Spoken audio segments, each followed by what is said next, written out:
काटते रहते, ऐसा उदाहरण था क्या हुआ?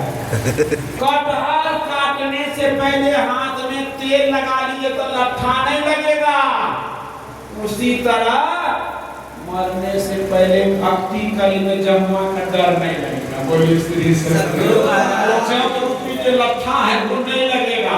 अर्थात हम लोग सत्संग कर रहे हैं माता जी के नाम पर। कभी माता जी कर देते, कभी मौसी जी कर देते हैं। आप लोग टेंशन नहीं लीजिए।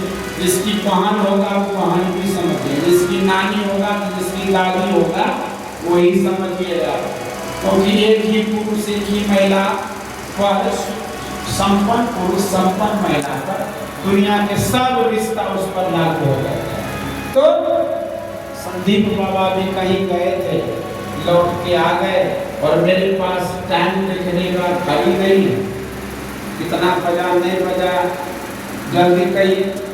तो समय का रहा है कि अब अंतिम एक श्लोक हम बोलते हैं, वो श्लोक हम बोलेंगे।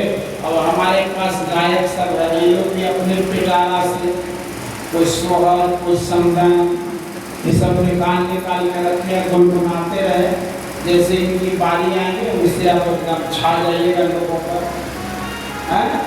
तो अंतिम श्लोक, क्या धन्यवाद, क्या हम गुरु महाराज के लिए मसीह जी के लिए मांगे।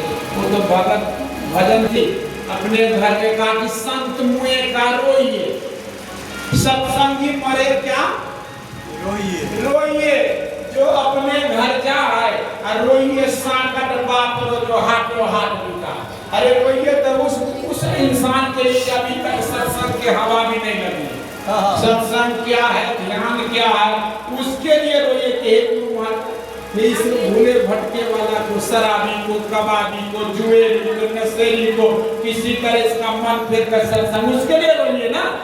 सत्संगी के लिए, साधु के लिए क्या रोना, वो तो अपने घर चलेगा। तो इसलिए मौसी जी के लिए क्या कुछ कहा, ये तो भजन पूजन के उस हिसाब से इनको मिल गई होगी आसमान। तो इसलिए हम लोगों को मनुष्य शरीर मिला है, करना क्या है, सबसे पहला काम क्या है? बोला सतम विहाय भोक्तव्यम सहस्रम स्नानमाचरेत लक्षण विहाय दातव्यम कोटिं त्यक्त्वा हरियस्मय। 100 काम छोड़ के भोजन करना चाहिए, 1000 काम छोड़ के स्नान करना चाहिए, लाख काम छोड़ के दान पुण्य करना चाहिए, और करोड़ों काम छोड़ के परमात्मा का भजन करना। कौन ज्यादा हुआ?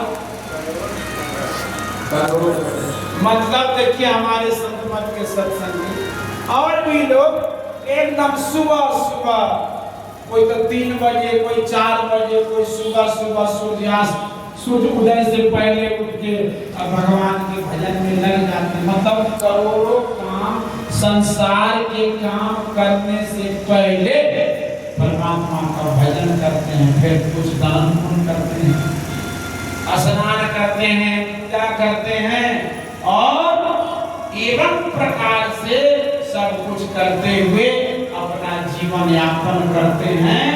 तो उसका मनुष्य जन्म सार्थक और सफल हो। नहीं कीजिएगा समय से भोजन, समय से स्नान, आपको बीमारी हो जाएगी। दान पुण्य नहीं कीजिएगा तो गुरु महाराज किस्सा कहते हैं कि राजा श्वेत ब्रह्मलोक चले गए, वहाँ भूख लगने लगी। ब्रह्मा जी से शिकायत किया, ब्रह्मा जी बोले कि तुमने दान नहीं किया था ना, इसलिए भूख लग रही है। अपने शरीर को तुम्हारा छोड़ के अस्तुल सरोवर पड़ा हुआ, उसको खाओ। बोला कब तक? बोला कि अगस्त ऋषि का दर्शन होगा, इस भोग से तुम मुक्त हो जाओगे। अगस्त ऋषि का दर्शन हुआ, मुर्गा खाने से वो बच गया। अर्थात आगतम कुस्वागतम अमागतम, कुछ अपने हैसियत के अनुसार कुछ ना कुछ देने की आदत लगानी चाहिए।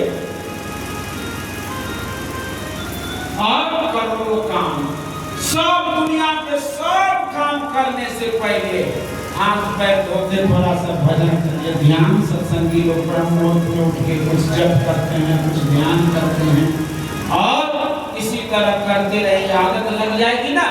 तो ऐसे लोगों को मरने पर अधोगति नहीं होगी। और जब तक शरीर में रहेंगे सतगुरु महाराज का आशीर्वाद है कि ऐसे सत्संगी के लिए भोजन और वस्त्र मिलता रहेगा। बोलिए प्रेम से श्री सतगुरु महाराज की जय। तो हमारे बीच गायक लोग हैं, इनसे समदन सुनिए और फिर समय से आरती होगी, तो उसके बाद घोषणा करेंगे हमारे संजीव बाबा क्या क्या व्यवस्था है, उस व्यवस्था में हम लोग शामिल होंगे। बोलिए श्री सतगुरु महाराज की जय।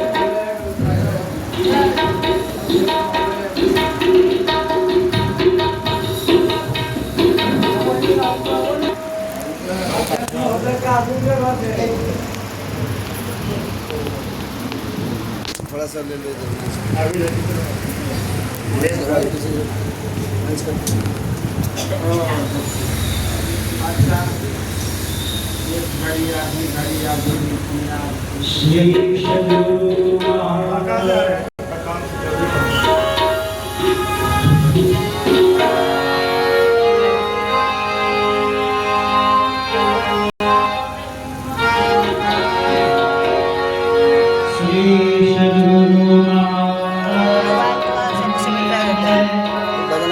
अलग से भजन